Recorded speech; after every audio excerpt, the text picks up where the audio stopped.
Assalamualaikum warahmatullahi wabarakatuh. Bismillah walhamdulillah wassalatu wassalamu ala rasulillah wa ala alihi wa sahbihi wa man walah wa ba'd. Apa saudara-saudara ini bangga jadi mantan Islam jamaah? Hah? Bangga? Hah? Bangga jadi dijuluki JRK bangga? Nah, coba maka kajian kita pada kesempatan yang sebentar ini adalah tentang al-izzah. Al-izzah itu adalah kebanggaan. Apakah benar boleh kita bangga sebagai mantan Islam jamaah atau bangga sebagai JRK? Boleh apa enggak? Sifat al-izzah bisa diartikan bangga atau merasa mulia. Kalau diartikan dalam bahasa Arab seperti itu. Nah, ini adalah salah satu akhlak yang dia sifatnya di tengah-tengah di antara dua akhlak. Nah, di antara dua akhlak. Jadi seperti biasa di dalam ajaran agama termasuk dalam Islam, sesuatu yang paling benar, yang paling pas itu biasanya terletak di antara dua ujung yang berseberangan, dua ujung yang berkebalikan. Begitu juga dengan sifat al-izzah ini. Ketika al-izzah ini kita artikan dengan benar dan kita tempatkan dengan benar, maka dia nanti akan berada di antara dua akhlak yang dua-duanya ini jelek. Nah, yang bagus yang tengah-tengah ini. Jadi al-izzah, sifat apa? Berbangga atau merasa mulia. Nah, itu adalah sifat yang terletak di antara dua sifat. Yang pertama adalah sombong. Sombong itu apa? Nah, sombong itu merendahkan orang lain. Nah, dan menolak kebenaran, batarul haqqi wa ghamtun nas, menolak kebenaran dan merendahkan orang lain. Itu namanya sombong. Baik. Kemudian di ujung yang lain kebalikannya sombong adalah apa? Dzul. Orang merasa minder, merasa hina, merasa kecil. Nah, itu namanya apa? Dzul. Nah, di antara sifat sombong dan dzul ini terdapat sifat yang mulia, yaitu namanya al-izzah. Namanya al-izzah. Nah, jadi orang yang tidak memiliki sifat al-izzah, atau ketika dia keluar dari sifat al-izzah, atau ketika dia menyimpang dari sifat al-izzah, maka ada kalanya dia menyimpang kemana? Kepada sifat sombong. Kalau tidak ke sifat sombong, maka sifat yang rendah diri, merasa minder. Nah, itu seperti itu. Nah, kemudian saudara sekalian, sifat izzah itu ada dua macam. Nah, izzah yang syar'iyah dan izzah yang ghairu syar'iyah. Nah, izzah yang disanjung, izzah yang baik adalah izzah yang sesuai dengan syariat. Nah, sedangkan izzah yang tidak sesuai dengan syariat itu dicela. Nah, sekarang kita telusuri satu persatu. Nah, apa yang dimaksud dengan izzah syar'iyah dan apa saja yang termasuk dalam izzah syar'iyah dan kebalikannya. Nah, sehingga nanti apakah yang saya banggakan selama ini atau kebanggaan saya selama ini benar atau enggak cara saya membanggakannya. Izzah atau kebanggaan yang benar adalah kebanggaan karena kebenaran dan di dalam kebenaran. Ini namanya izzah yang apa? Syar'iyah. Membanggakan kebenaran dan bangga karena kita berada dalam kebenaran. Baik. Izzah yang seperti ini membawa seseorang, dia tetap merasa mulia, tidak merasa jatuh, tidak merasa minder, walaupun dia mungkin dikucilkan, dianiaya, dilemahkan, ditindas, nggak pernah merasa minder, nggak pernah merasa minder. Walaupun ada yang bilang hidupnya deblek, nah, dan sebagainya, nggak minder. Nah, seperti nasihat biasanya di sana, walaupun kan kondisi ini sampai gepeng koyok ilir, walaupun sampai gepeng kayak ilir, gak merasa minder, nah, gak merasa jatuh. Itu namanya apa? Izzah, merasa mulia dalam kebenaran. Baik. Orang yang merasa mulia dalam kebenaran atau sifat-sifat yang termasuk merasa mulia atau bangga dalam kebenaran ini meliputi beberapa hal. Yang pertama adalah bangga sebagai hamba Allah. Bangga dengan statusnya sebagai apa? Hamba. Nah, bangga sebagai statusnya sebagai hamba. Sebagai statusnya sebagai hamba Allah Subhanahu wa taala. Rasulullah sallallahu alaihi wasallam di dalam Al-Quran, di dalam momen-momen yang membanggakan, momen-momen yang mulia, Rasulullah oleh Allah disebut sebagai apa? Sebagai hamba. Misalnya, salah satu kisah yang paling bersejarah di dalam Islam adalah kisah apa? Isra Mi'raj. Nah, di situ Allah Subhanahu wa taala menyebut Rasulullah sebagai apa? Hamba. Subhanalladzi asra bi'abdihi lailan minal masjidil harami ilal masjidil aqsa. Nah, Allah membanggakan, menyanjung Rasulullah sebagai apa? Sebagai hambanya. Nah, kebanggaan kita sebagai hamba Allah. Nah, ini adalah kemuliaan bagi kita. Kenapa? Orang yang mendedikasikan dirinya sebagai hamba Allah, dia akan terbebas dari perbudakan, nah, semua selain Allah. Apabila dia bangga sebagai hamba Allah, dia tidak akan diperbudak oleh hawa nafsunya. Dia tidak akan diperbudak oleh orang kaya. Dia nggak akan diperbudak oleh penguasa. Dia nggak akan diperbudak apalagi oleh penguasa sing abal-abal. Ya enggak? Nah, kenapa? Dia lebih bangga sebagai hambanya Allah. Inilah kemerdekaan yang sesungguhnya. Kalau orang-orang ingin kebebasan, orang ingin kemerdekaan, adanya adalah dengan menjadikan dirinya hamba Allah Subhanahu wa ta'ala. Kebanggaan kita sebagai hamba Allah, nah, karena kita yakin yang memiliki kemuliaan adalah Allah, yang membagikan kemuliaan adalah Allah. Walillahil izzatu wali rasulihi walil mu'minin.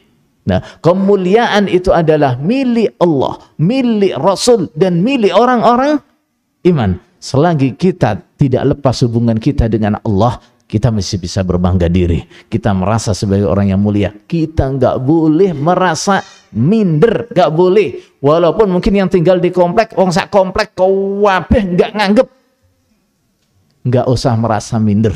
Kita punya Allah. Yang kedua termasuk izzah syar'iyyah, izzah yang disyariatkan adalah merasa bangga sebagai umat Rasulullah sallallahu alaihi wasallam. Merasa bangga sebagai umat Rasulullah sallallahu alaihi wasallam. Nah, kenapa? Nah, karena Rasulullah sallallahu alaihi wasallam adalah utusan dari Allah. Apa yang Rasul bawa itu adalah dari Allah, yang memiliki kemuliaan, yang menentukan siapa yang akan dimuliakan, siapa yang akan dihinakan. Nah, ketika kita mengikuti Rasulullah sallallahu alaihi wasallam, kita yakin Allah pasti memuliakan kita. Nah, walau ketika kita mengikuti Rasulullah sallallahu alaihi wasallam, kita yakin kita akan menjadi orang mulia. Nah, tentunya adalah kemuliaan yang hakiki, ya, bukan kemuliaan yang semu, bukan. Nah, Karena sebagian orang melihat kemuliaan dengan cara yang salah. Nek sugih itu berarti mulia. Kalau pangkatnya tinggi berarti mulia. Ya, kalau istrinya banyak berarti mulia. Temannya banyak berarti mulia. Bukan seperti itu. Nah, kemuliaan yang hakiki adalah di dalam mengikuti Rasulullah sallallahu alaihi wasallam. Baik. Kemudian yang seterusnya adalah berbangga, merasa mulia sebagai seorang muslim. Sebagai apa? Seorang muslim. Nah, Allah berfirman, "Innad dina indallahil Islam." Agama yang diakui oleh Allah hanya Islam. Enggak ada agama CRK. Ya. Ya. Enggak ada agama Jokam juga enggak ada. Umar bin Khattab radhiyallahu anhu mengatakan, "Nahnu ummatun a'azzanallahu bil Islam." Kita adalah umat yang Allah muliakan karena Islam. Nah, Allah memuliakan kita karena Islam. Famahmabtaghaina al-izzata bighairihi adallana. Kapan kita mencari kemuliaan dengan selain Islam, Allah pasti akan menghinakan kita. Baik. Dari sini saudara sekalian jawaban dari pertanyaan saya tadi. Boleh enggak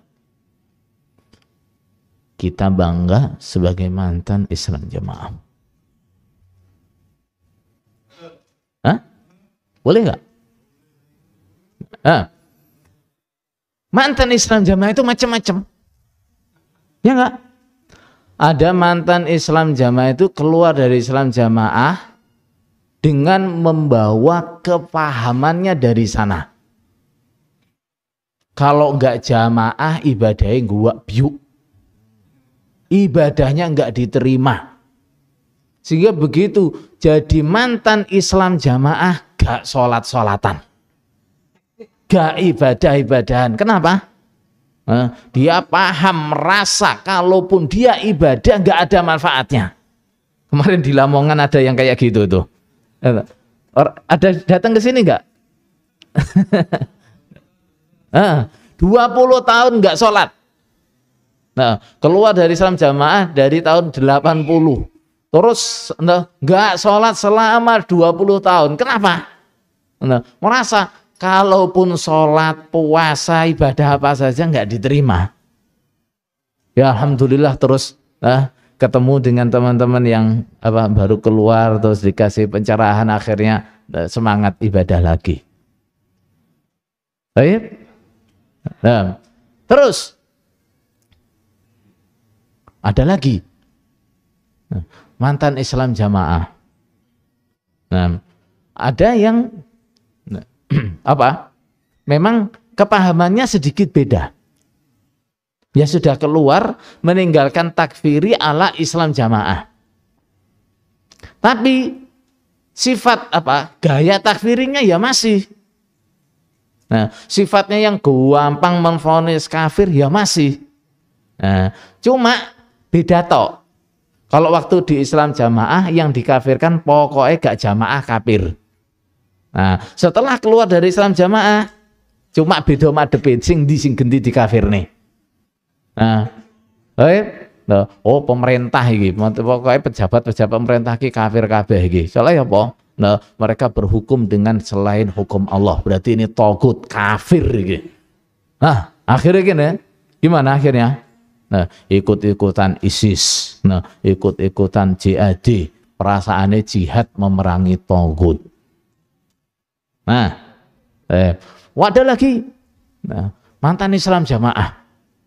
Apa tuh? Nah, dia begitu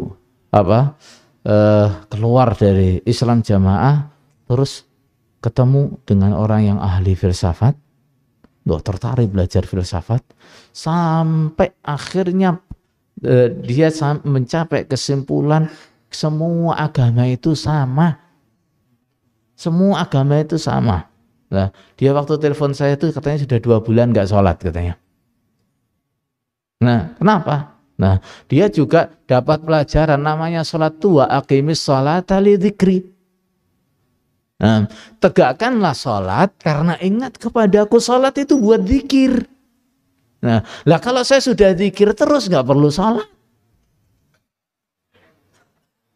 Nah, maka saudara sekalian, ya, kebanggaan kita bukan sebagai mantan Islam jamaah. Kenapa?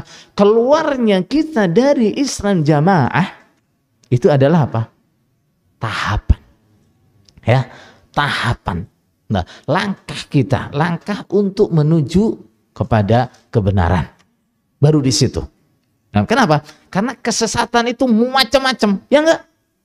Nah, kesesatan itu macam-macam. Orang yang lepas dari satu kesesatan belum tentu dia akan menetapi kebenaran. Bisa jadi dia lepas dari mulut macan pindah ke mulut buaya. Kayak tadi. Nah, keluar dari Islam jamaah jadi anggota ISIS. Keluar dari Islam jamaah gak sholat-sholatan. Nah, sehingga apa yang kita banggakan adalah Islam kita. Seberapa kita bisa membanggakan keislaman kita adalah seberapa ketaatan kita atau kesesuaian kita kepada Islam. Nah, seberapa benar kita menetapi Islam, seberapa sesuai akidah kita, cara ibadah kita, dan akhlak kita dengan Al-Quran dan Sunnah. Nah, jadi maka di sini saya ingatkan kepada teman-teman sekalian, jangan sampai hanya merasa puas sudah bebas dari Islam jamaah. Belum selesai tugas kita, belum selesai. Nah, karena apa? Nah, orang lepas dari satu kebatilan belum tentu dia akan menetapi kebenaran. Bisa jadi lepas dari satu kebatilan, lari ke kebatilan yang lain. Nah, dan untuk ini seperti yang tadi disebutkan dalam sambutan Bapak Sugiono tadi, kita butuh ilmu. Butuh apa? Ilmu. Kenapa saudara sekalian? Pengalaman kita. Kenapa kita ini sampai nyaman banget? Dihapusi puluhan tahun. Mbah Lim berapa tahun Mbah Lim?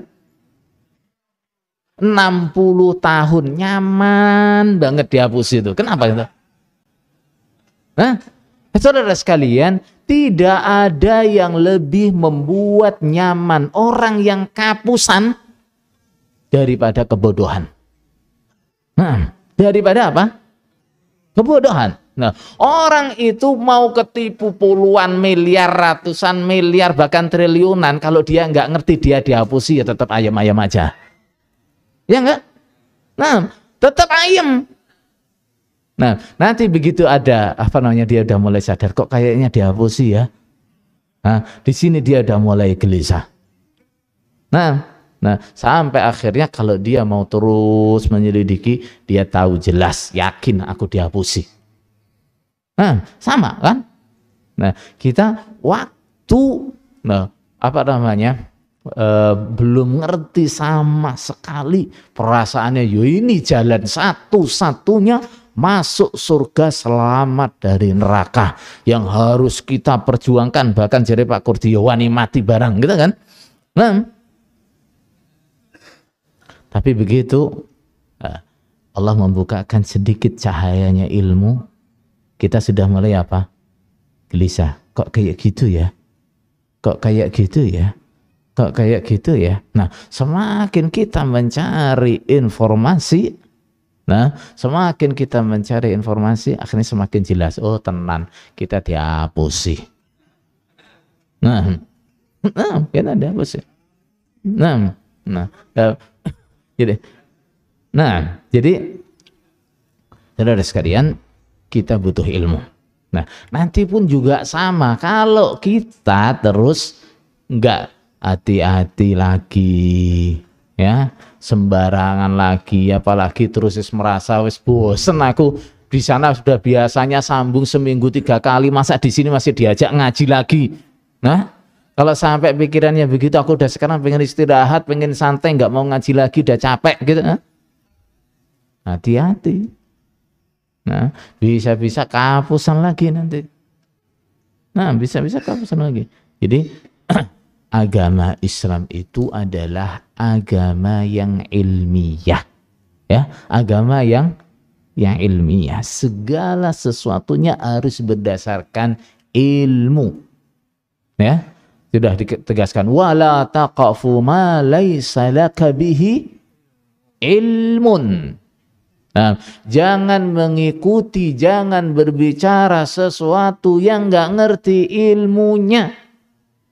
Nah, semuanya harus berdasarkan ilmu. Nah, itu ya. Nggak ada dalam agama Islam tuh wis pokoknya kerjano yakinono nanti dalile goleki keri. Nggak boleh begitu. Ya, nggak ada dalam Islam seperti itu. Nah, nggak ada ajaran dalam Islam itu goblok ritek gak apa-apa, yang penting paham. Nggak ada kayak gitu. Ya, nggak ada kok dalam Islam itu terus apa namanya, hati-hati ya. Kalau sampai kamu nanti nyari ilmunya kebanyakan, kepinteran, kamu jadi orang keblinger, nggak ada dalam Islam seperti itu. Islam itu bahkan mengingatkan kepada kita, kalau kita ingin menjadi orang yang betul-betul bertakwa, takut kepada Allah, harus berilmu. Innama yakhshallah min ibadihil ulama. Nah, yang bisa benar-benar takut kepada Allah dari hamba-hambanya hanya orang-orang yang berilmu. Nah, Islam itu menggariskan bahwa orang itu tanda kebaikan dia adalah terletak pada apa? Ilmu. Nah, may yuridillahu bihi khairan yufaqihu fiddin. Barang siapa yang dikehendaki baik oleh Allah, maka Allah akan menjadikan dia orang yang faqih. Faqih itu apa? Faqih itu ngerti fikih. Fikih itu apa? Hati-hati. Nah, di sana pernah ada yang ngomong fikih itu jenenge atau pepek karo ringkih. Nah, fikih itu adalah hukum agama. Apa? Hukum agama. Itu namanya fikih. Baik itu hukum yang berkaitan dengan akidah, berkaitan dengan ibadah, muamalah, masalah akhlak dan semuanya. Nah, hukum itu namanya apa? Fikih. Orang yang mengerti fikih namanya apa? Faqih. Namanya faqih. Nah, jangan salah ini ya. Nah, orang yang dikehendaki baik oleh Allah, maka Allah akan menjadikan dia orang yang paham. Kemudian arti pahamnya apa? Yang arti pahamnya adalah paham jamaah. Artinya paham jamaah apa? Nah, yang manut, yang sakdermo, yang loyal kepada imam. Dan ini salah. Ya, menyalah artikan. Orang yang faqih adalah orang yang ngerti dengan fikih. Nah, fikih adalah hukum syariat. Baik itu berkaitan masalah akidah, ibadah, muamalah dan semuanya. Itu namanya apa? Faqih. Baik, saudara sekalian. Kemudian saudara sekalian, tadi dikatakan ada kebanggaan yang syar'i, ada kebanggaan yang tidak syar'i. Kebanggaan yang tidak syar'i macam-macam. Yang paling jelek adalah membanggakan kekufuran. Membanggakan apa?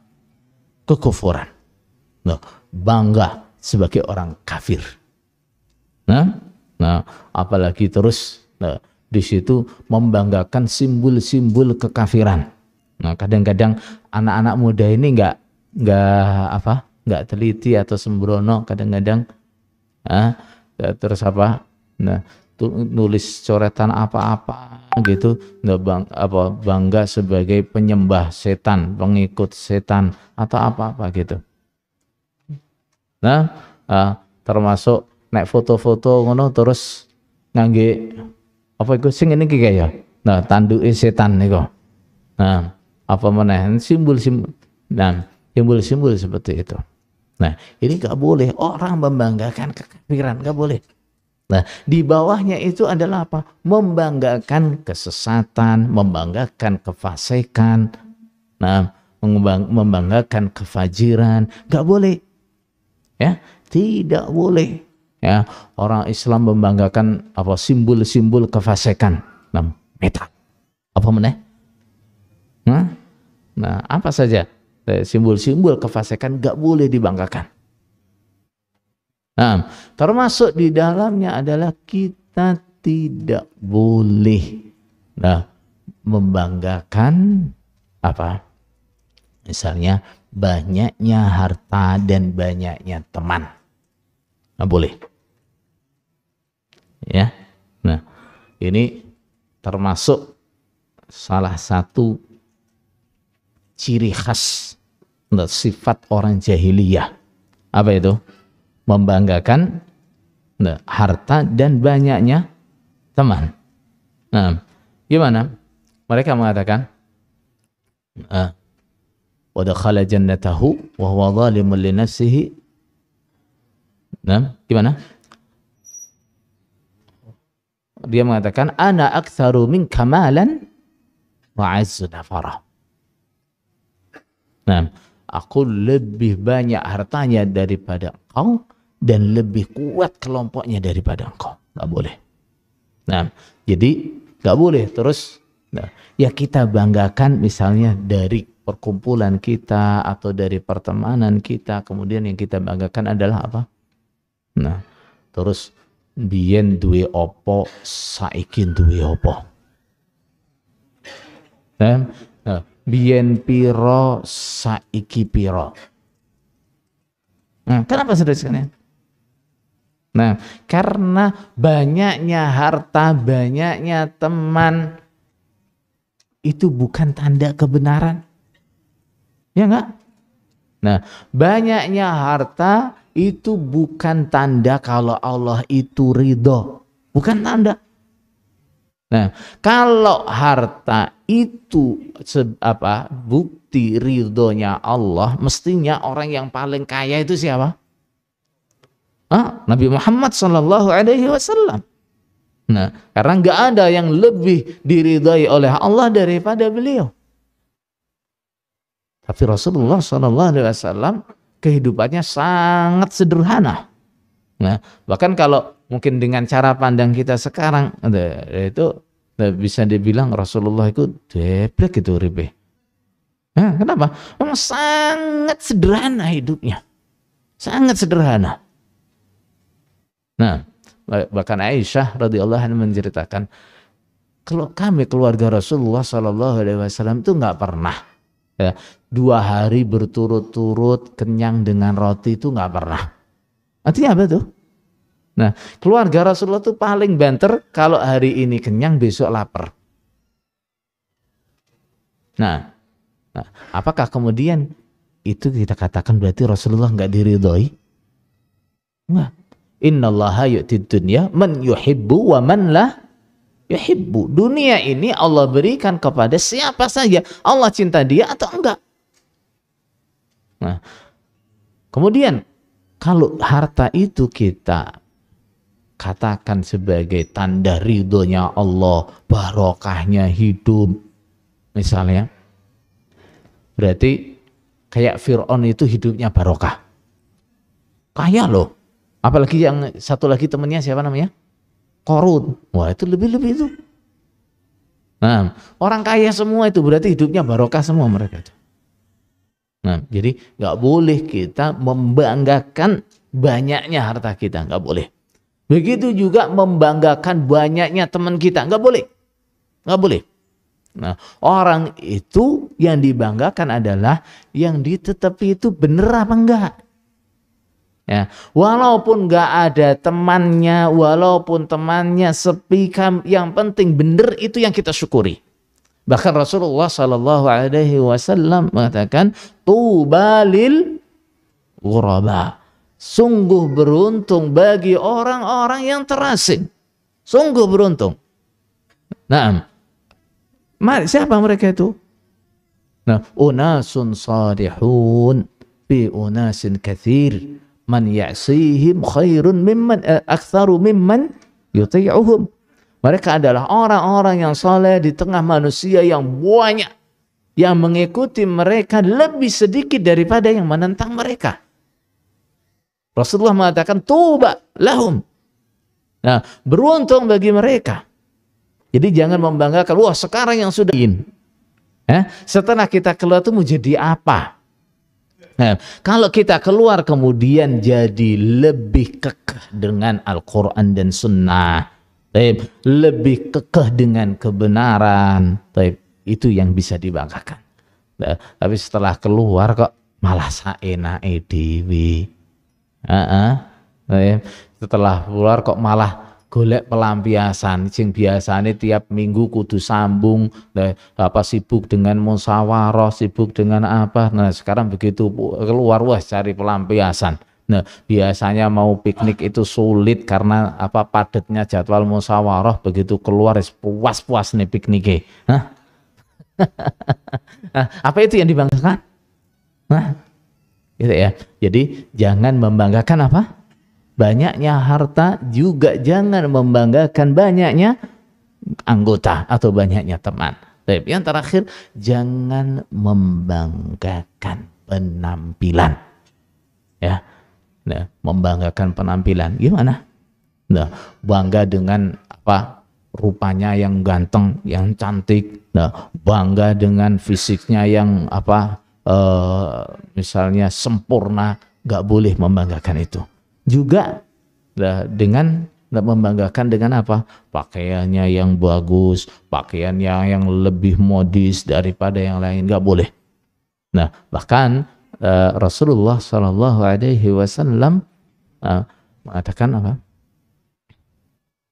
itu gimana? Barang siapa yang mengenakan pakaian syuhrah, di hari kiamat Allah akan dia memberi pakaian madallah, pakaian kehinaan. Pakaian syuhrah itu apa?